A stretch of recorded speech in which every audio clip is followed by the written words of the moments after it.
Como é que vai ser a pregação hoje? A gente vai ter a pregação dividida em 3 partes. E essas partes, uma depende da outra. Não tem como você aplicar na sua vida a terceira sem aplicar a primeira. Então, eu peço que os irmãos prestem bem atenção em cada ponto da pregação, que a gente vai construindo a mensagem e também vai construindo a aplicação na nossa vida. Que a gente possa aprender com essa mensagem e também aplicar, não somente ouvi-la. Então, vamos lá, para o primeiro ponto. Hoje eu vou aperrear bastante Tatiana, que está ali em cima da mídia, porque a gente vai passar em vários versículos, não vai ter um versículo principal. Eu, como engenheira que sou, eu gosto de entender as coisas fazendo perguntas e procurando respostas para as perguntas.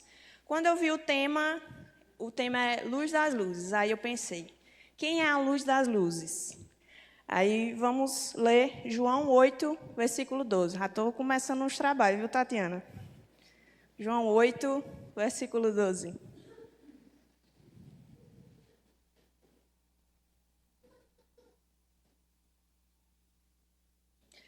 De novo, Jesus lhes falou dizendo, eu sou a luz do mundo. Aí você diz, oxe, Vanessa, tu já está dizendo aí quem é. A luz da luz é Jesus. Sim, certo. Você sabe que a luz das luzes é Jesus. Mas quem é Jesus? Quando eu fui pensar nessa pergunta, eu me lembrei da minha cidade, né, que eu sou do interior do Ceará. E quando uma pessoa vai explicar quem é alguém, eles começam dizendo pela filiação. Por exemplo, se alguém for explicar quem eu sou, se alguém perguntar, quem é Vanessa? Aí a pessoa vai dizer, menina, ela é filha de Herbene, neta de Dona Vina, que tem a bodega ali, tu não sabe quem é? Ou então ela vai dar algumas características. Ela vai dizer, menina, ela estudou lá em Juazeiro, fez engenharia civil, joga vôlei aqui com os meninos no meio da rua, passeia com os cachorros. Vai dizer algumas características sobre mim, até que a pessoa identifique quem eu sou. Aí a pessoa vai dizer, agora eu sei quem é. Então, a gente vai fazer a mesma coisa com Jesus. Se você fosse explicar para alguém quem é Jesus, aí a gente vai passar por algumas verdades que a gente tem na Bíblia sobre quem é Jesus. Então, vamos lá para Mateus 16, versículo 13.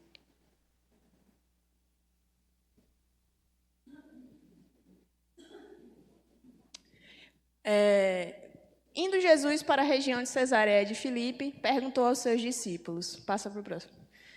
Quem os outros dizem que é o Filho do Homem? Próximo.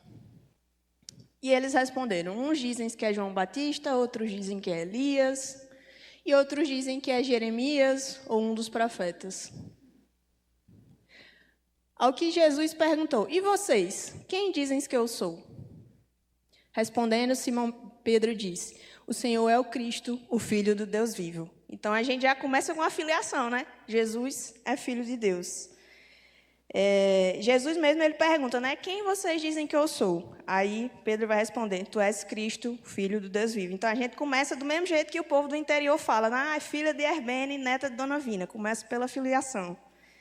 Aí, depois, a gente vai lá para João, capítulo 1, versículo 1.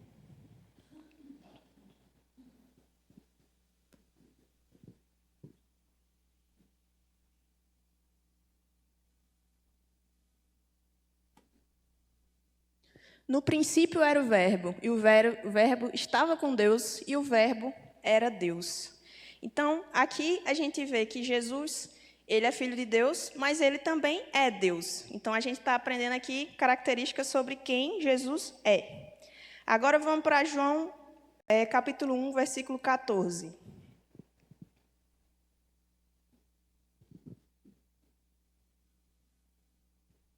Pobre, não sabia que ia ser desse tanto de versículo. E o Verbo se fez carne e habitou entre nós, cheio de graça e de verdade. Outro ponto que aqui que a gente vê é que Jesus, ele virou ser humano, ele se encarnou, então ele era 100% Deus e era 100% homem. E essas informações são muito importantes para a nossa fé cristã. Eu estou começando aqui dando informações sobre Jesus, mas a gente vai já chegar num ponto mais legal. Tenha paciência, vamos relembrar aí as características de Jesus e a gente vai ver esse conhecimento crescendo aqui no decorrer da pregação. Agora vamos para Filipenses 2:5.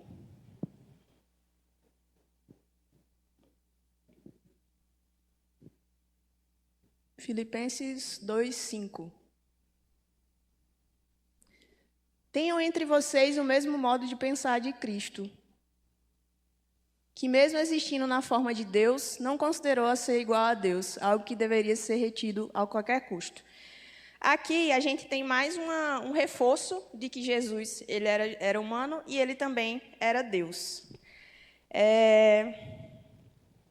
Vamos para João 6. Não, esse aqui não vou botar para ler, não. Mas lá em João 6, a gente vai ver que Jesus vai falar que ele é o pão que desceu do céu e que alimenta a alma. Essa é uma informação muito importante para a gente também. Em João 14, 6, ele vai dizer que é o caminho, a verdade e a vida. Em João 11, 25 e 26, ele vai falar que aquele que crê em mim viverá e aquele que não crê morrerá. E Jesus vai dizer também que eu sou. Ele vai falar que ele é. E quem vê a mim, vê ao Pai. E Jesus, ele não só falou, mas ele também agiu como Deus. Ele acalmou os ventos, falando, ele curou, ele perdoou pecados. Então, tudo isso, a gente vê que Jesus era homem, Jesus era Deus, a gente sabe a filiação de Jesus, a gente tem muitas informações sobre Jesus, né? Agora. Deixa eu procurar aqui minhas folhinhas. Pronto. Aí eu coloquei aqui o credo dos apóstolos. Uma coisa importante que eu quero que vocês saibam, que ter informação nem sempre é entender, quer dizer que você entendeu. O credo dos apóstolos fala assim: creio em Jesus Cristo, seu único Filho. Aqui a gente vê, mais uma vez, que ele é Filho de Deus. Nosso Senhor, a gente vê que Jesus é o nosso Senhor, que foi concebido pelo poder do Espírito Santo e nasceu da Virgem Maria. Aqui a gente está falando dos pais de novo, né? Nasceu de Maria. Ele padeceu sobre Pôncio Pilatos, foi crucificado, morto, sepultado. Desceu à mansão dos mortos, ao terceiro dia ressuscitou, subiu aos céus, está sentado à direita de Deus Pai Todo-Poderoso, de onde há de vir julgar os vivos e os mortos. A minha família inteira é católica. Eu sabia esse negócio aqui decorado todinho, mas eu não entendia nenhuma informação dessa, eu só sabia decorado. Então, você ter uma informação não quer dizer que você entende ela. Então, aqui, a gente viu que Jesus é Filho de Deus, que Jesus é Deus, que Jesus é Criador, que Jesus se fez homem. A gente viu que Jesus é o nosso Salvador. A gente falou que Ele é o caminho, a verdade e a vida, e que Ele é a luz das luzes. Agora, a gente entendeu quem é a luz das luzes. Mas, lá no interior do Ceará também, a gente tem um negócio que é assim: ah, tu conhece fulano? Aí a pessoa fala assim: não conheço, mas eu sei quem é. Então, o conhecer e o saber quem é diferente. Até aqui, a gente sabe quem é. A gente sabe quem é Jesus. Só que a gente não conheceu ainda. Por exemplo, voltando para a história do povo me apresentar lá. Aí a pessoa pergunta: ah, tu sabe quem é Vanessa? Aí ela vai dizer: não conheço, mas sei quem é. Eu vejo ela passando com os cachorros aqui. Pronto. Ela sabe quem eu sou, mas ela não me conhece. Ela não sabe o que é que eu gosto, ela não sabe o que é que eu falo, ela não sabe como é que eu ando. Ela não conhece nada sobre mim, mas ela sabe quem eu sou. Então, isso é muito importante a gente entender, que conhecer é diferente de saber quem é. O primeiro ponto foi para saber quem é. Pronto. E como é que a gente conhece? Como é que a gente conhece uma pessoa? Com a convivência, né? Como é que você conhece uma pessoa, começa a conversar, aí você vira amiga dela. Aí você vai começar a conversar todo dia, você vai começar a se relacionar com ela, contar suas coisas, ela conta as coisas dela. Aí ela vai aprendendo o seu jeito, ela vai aprendendo quem você é, você vai aprendendo sobre ela. E você começa a conhecer com a convivência. Você precisa conviver para conhecer. E a convivência, ela revela aquilo que a informação não revela. Até agora a gente só recebeu informação, mas a convivência mostra o que a informação não revela. Por exemplo, eu botei aqui exemplo para falar do casamento, mas casamento eu não vivi, né? Eu não sei falar. Então, vou pegar um exemplo aqui de amizade. Eu tenho uma amiga minha que a gente convive muito, conversa muito, joga vôlei junto, hora junta. Aí ela me conhece tanto que ela já sabe o que é que eu vou escolher, algumas reações minhas. Por exemplo, quando eu estou dirigindo, normalmente eu dou umas erradas no GPS. Ela já sabe as partes que eu vou errar. Aí ela vai e fala, Vanessa, ó, por cima, não é por baixo não, viu? Ela já vai dizendo porque ela sabe que provavelmente eu vou errar. Então, ela me conhece tanto que ela sabe o que é que eu vou fazer. Então, o conhecer é diferente de ter uma informação. O conhecer é diferente de saber que eu fiz engenharia civil e que eu gosto de vôlei. Ela me conhece, ela sabe como é que eu gosto da bola no vôlei, qual é a posição que eu ataco no vôlei. Então, ela me conhece, ela não tem só uma informação. Então, ter informação, saber quem é diferente de conhecer. E uma coisa importante é que o conhecimento de Jesus, ele não se esgota. Como a gente tem uma informação que Jesus é Deus, ele é um ser ilimitado. Então, nunca a gente vai conhecer Jesus completamente. Sempre a gente pode aprender mais. Então, a gente vai ver que toda essa mensagem, a gente vai falar sobre progressão. A gente está aprendendo, está conhecendo, mas sempre pode conhecer mais.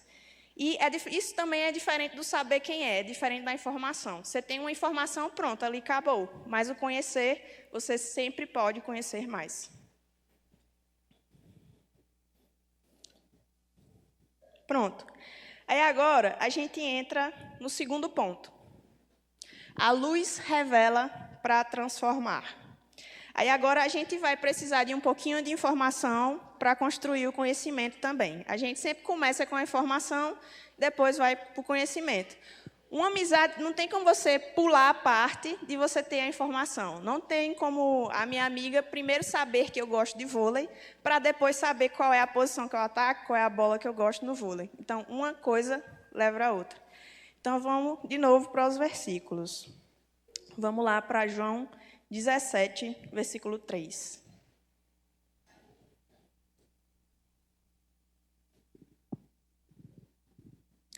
E a vida eterna é esta, que conheçam a Ti, o único Deus verdadeiro, e a Cristo, a quem enviaste. Então, conhecer Jesus é relacionamento. Aqui está falando que a gente precisa conhecer a Jesus. Vamos para Filipenses 3, 10.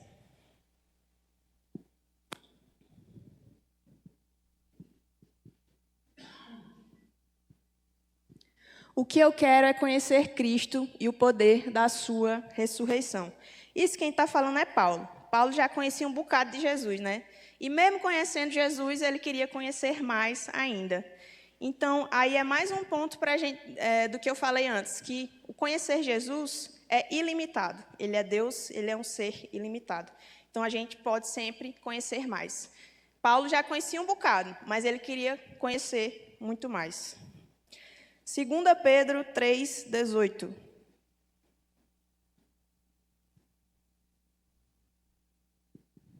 Pelo contrário, cresçam na graça e no conhecimento do nosso Senhor e Salvador, Jesus Cristo.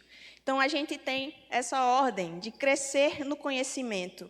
Ele não está dizendo, aprendam tudo sobre Jesus agora. Ele está dizendo para crescer, é uma progressão. Está dizendo para a gente progredir no conhecimento. Vamos para Efésios 4, 13.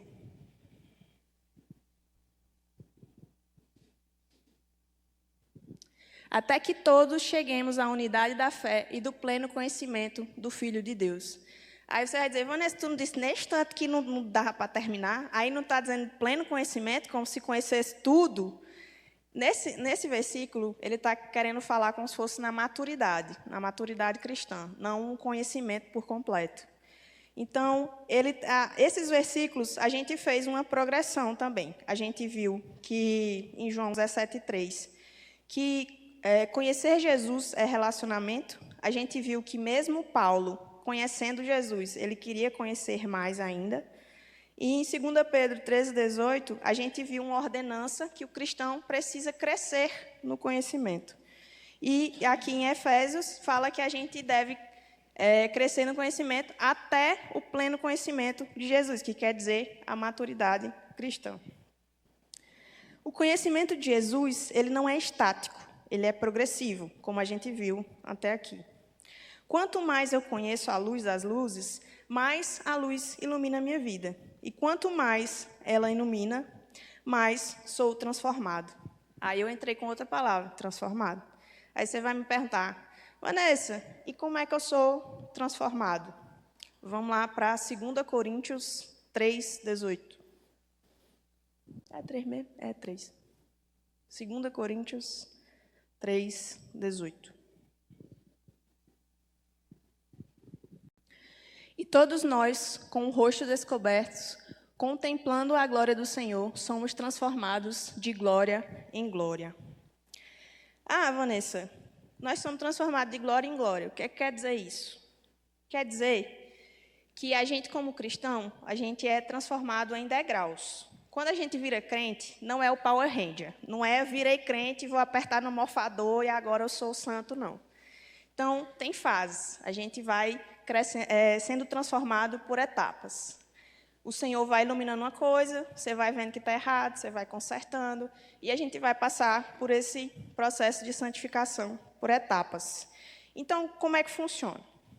Primeira coisa que eu faço, eu olho para Cristo, depois eu conheço a Cristo, depois convivo com Cristo, depois a luz ilumina a minha vida, e depois Cristo começa a formar o caráter dele em mim. E isso é aos poucos. E deixa eu dar um exemplo aqui de aplicação na minha vida para vocês entenderem melhor. Sempre a gente acha que melhorou, né? Mas sempre pode melhorar mais e Deus vai sempre. Quanto mais perto a gente está de Jesus, mais Ele mostra o tanto que tem para melhorar ainda. E Ele mostra coisas pequenas e coisas grandes. Teve um tempo que eu percebi que o nosso Deus é um Deus de ordem, não é um Deus de desordem. E eu sou uma pessoa que eu sou meio bagunçada, sou meio desorganizada.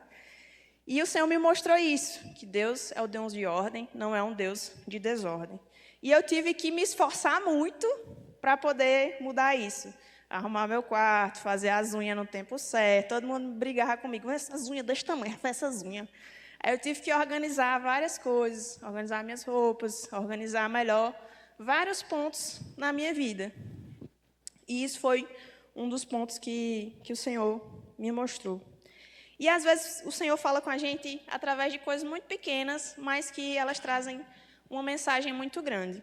Vou falar de vôlei de novo, porque o Senhor fala com a gente com as coisas que a gente gosta. Quando a gente se relaciona com o Senhor, a gente conhece mais a Ele, e Ele fala conosco através das coisas que a gente conhece, das coisas que a gente gosta, para que a gente entenda.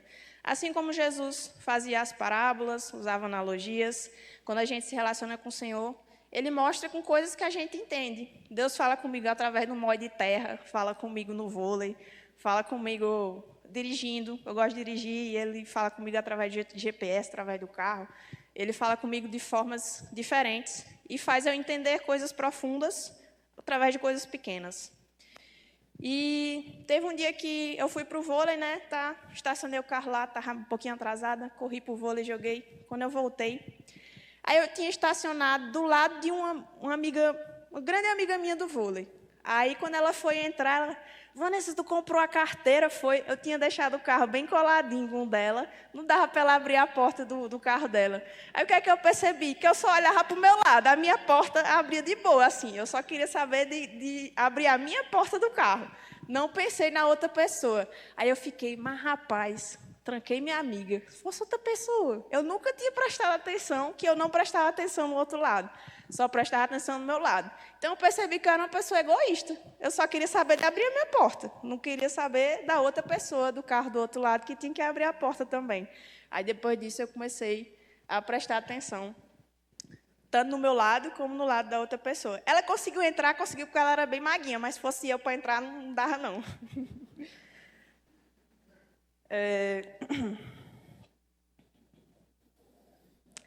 E tem uma coisa importante, que a luz, ela revela o que estava escondido, mas ela exige uma resposta. Ela exige uma diferença, ela exige uma resposta. Existe uma diferença entre você ser iluminado e você ser transformado. Por exemplo, o Senhor me mostrou que é um Deus de ordem, não de desordem. Ele me mostrou isso. Mas eu poderia não ter feito nada. Então, eu teria sido iluminada, mas eu não teria sido transformada se eu não tivesse tomado uma atitude de tentar organizar as coisas, por mais que elas fossem difíceis para mim, por mais que organizar fosse contra a minha natureza. Parece uma besteira, mas eu já melhorei mesmo. Eu não sou mais desmantelada, não, viu? Eu melhorei, o Senhor trabalhou na minha vida. E eu consegui mudar isso. Então, ser iluminado é diferente de ser transformado. Então, dá mais um exemplo. Quando você está um quarto escuro, né, você vai lá, acende a luz. Se o quarto estiver bagunçado, a luz vai mostrar que o quarto está bagunçado. Só que a luz não vai arrumar. A luz não é um aspirador de pó, a luz não é uma coisa que vai arrumar a cama, que vai tirar a roupa de cima da cama. A luz vai mostrar que aquele quarto está bagunçado. A luz não vai fazer por você. Eu aprendi que Deus ele entra onde a gente não pode agir. Então, Deus mostrou que está errado, você tem que tomar uma atitude para mudar isso. Então, a gente precisa ser transformado, não somente iluminado. Então, lembrem dessa analogia do quarto. Se você acender a luz, está bagunçado. Aí você apaga e acende e vai continuar do mesmo jeito. Você tem que tomar uma atitude de arrumar o quarto. Então, a luz, ela revela, o Espírito, ele convence, Cristo oferece graça e a gente tem que se render e obedecer, tomar uma atitude para obedecer, tomar uma atitude para mudar aquilo que o Senhor está mostrando que você precisa mudar. Vamos lá para Tiago 1:22.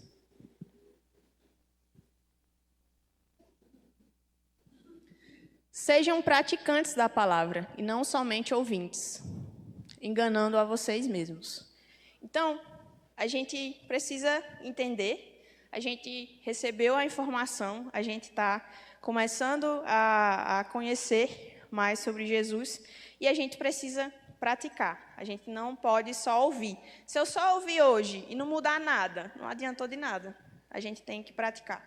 É igual na escola. Na escola você tem a aula, né? O professor ensina, aí ele passa a tarefinha e você tem que praticar, senão você não vai aprender. Eu sou da parte de exatas. Se o professor explicasse lá e eu não fizesse as atividades, eu não ia entender nada. Ia entrar por um ouvido e ia sair pelo outro e eu não ia saber nada que ele falou. Às vezes eu nem assistia a aula, eu ia jogar ping-pong, mas aí depois eu fazia a atividade, praticava o conteúdo da aula e aprendia.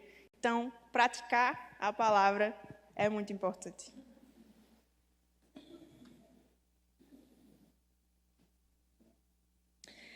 Tá, mas a gente já falou sobre a informação, sobre o conhecimento, sobre a luz revelar e transformar. Mas e aí, essa transformação termina em mim? Não, né? Essa transformação não termina em mim. Então, a gente vai para o ponto 3. Transformado pela luz, reflete a luz. Transformado pela luz, reflete a luz. Quando eu estava na faculdade, o que me deixava muito triste era quando alguém dizia assim, Vala, Vanessa, tu é crente? Pensava que tu era crente? Não parece não. Eu ficava triste, velho. Ficava, oxi, por quê? Às vezes era, não, é porque tu é tão legal, não parece ser crente. Que a pessoa pensava que crente era aquele povo que usa açar nos pés e não fala com ninguém. Eles tinham uma visão diferente de crente, mas eu ficava muito triste quando alguém dizia que eu não parecia ser crente. Isso era muito ruim para mim. E o que me deixava feliz era quando a pessoa me via e dizia assim, não, Vanessa, eu vejo Jesus demais através de tu, através da sua vida. Aí eu ficava feliz, porque aí eu estava cumprindo minha missão, estava refletindo a imagem do Senhor.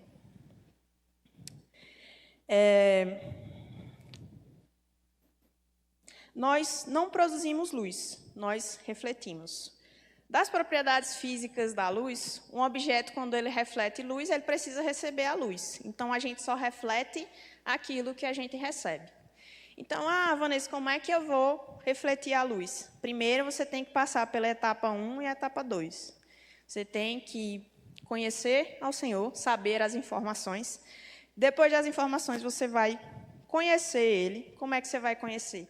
Você vai conhecer através do relacionamento. Lembrei de uma coisa. Ontem teve o Fora da Caixa dos Jovens e eu levei as meninas, né? Rodei Natal todinho para a gente chegar lá em Extremóis.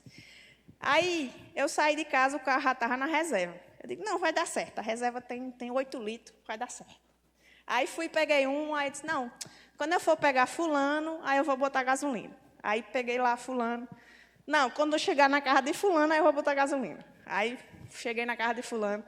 Aí peguei as 4 meninas que tinha que pegar. Aí eu disse, eita, tem que pegar a bola. Aí me concentrei em pegar a bola e não botei a gasolina. Aí eu fui lá no negócio do exército para pegar uma bola emprestada com uma amiga minha. Aí fui entrevistada lá pelos soldados na entrada, na saída. Uma dificuldade. Eu foquei nessa bola e esqueci de botar gasolina.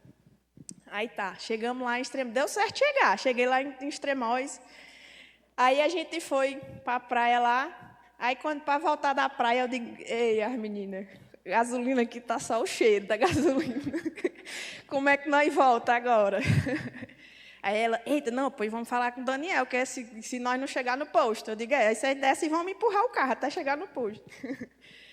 Aí foi o pobre de Daniel, teve que ir com a gente, escoltando, para ver se o carro chegava no posto. Aí deu certo, graças a Deus, chegar no posto. Mas o que é que eu refleti nessa situação de não botar gasolina no carro?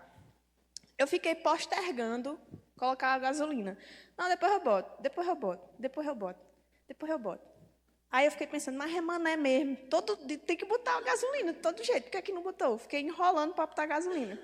E a gente faz a mesma coisa com as disciplinas espirituais da gente. A gente fica, amanhã, assim que eu acordar, eu vou fazer o devocional. Aí acorda atrasado para ir para o trabalho. Não, na hora do almoço eu vou fazer o devocional. Aí vai passar o do almoço, eita, demorei para fazer o almoço, não vai dar tempo para fazer o devocional.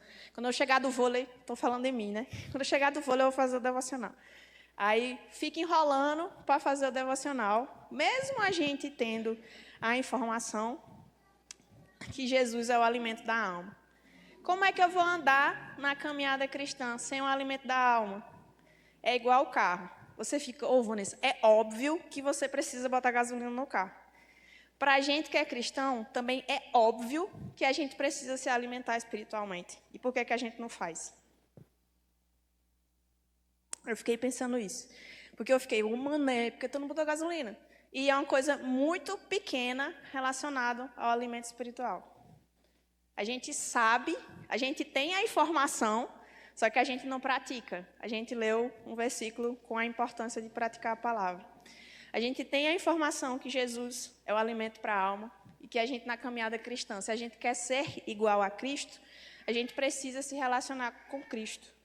Por que a gente não faz? Por que a gente não se alimenta? Por que isso não é prioridade? O carro sem gasolina não vai andar. O crente, sem se relacionar com Jesus, não vai andar. Se andar, é para o caminho errado. Então, é uma coisa óbvia. É uma informação que a gente sabe. Só que tem que ser uma informação que a gente vive. Não é uma informação que a gente sabe. É uma informação que a gente vive.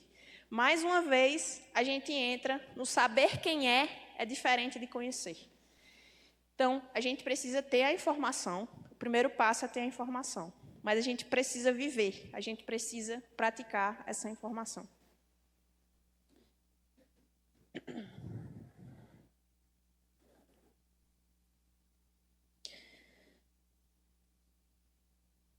Então, vamos lá. João 8:12 de novo.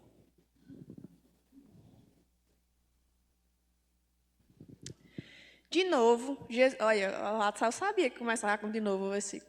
De novo, Jesus lhes falou, dizendo, eu sou a luz do mundo. Certo? Vamos para Mateus 5:14.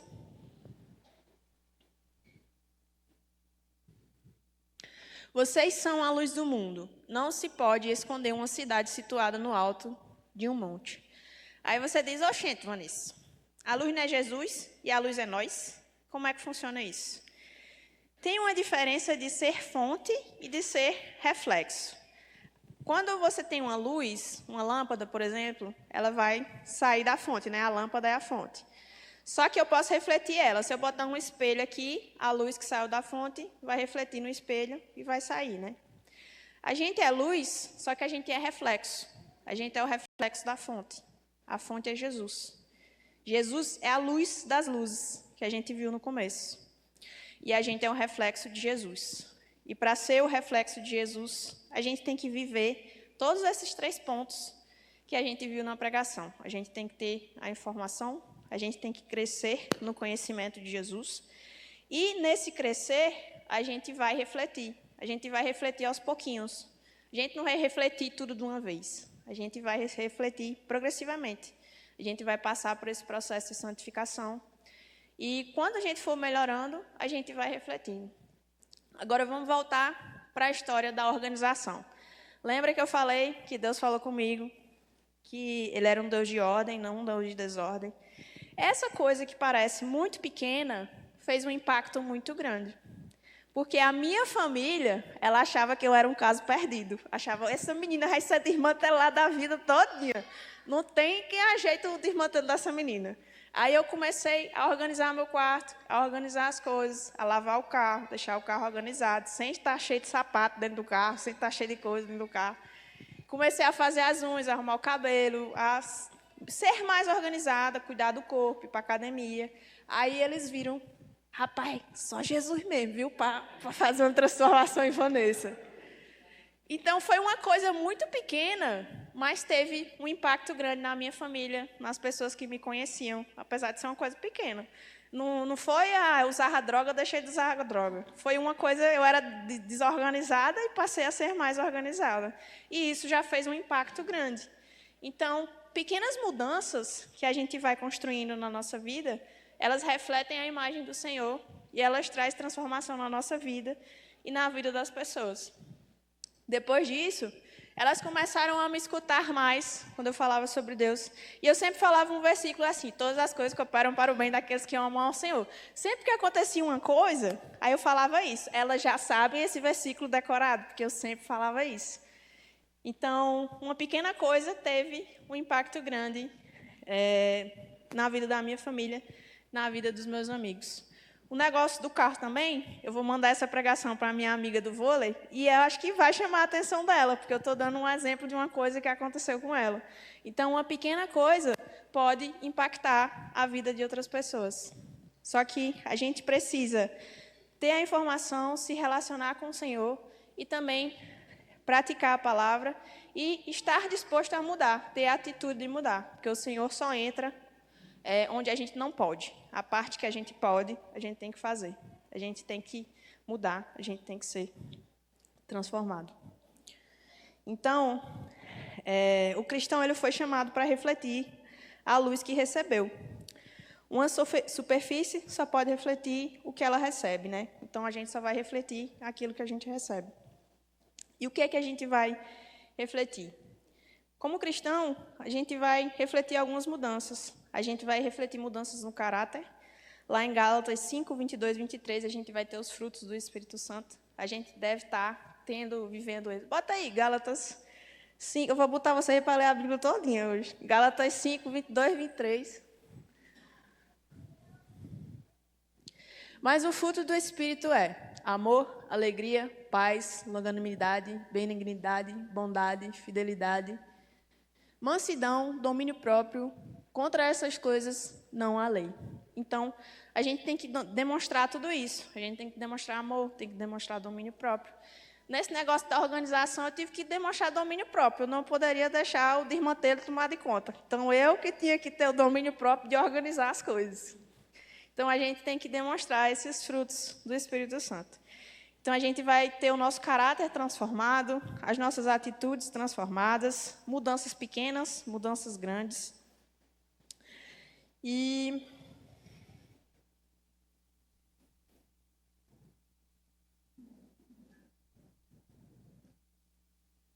vamos lá para Mateus 5,16.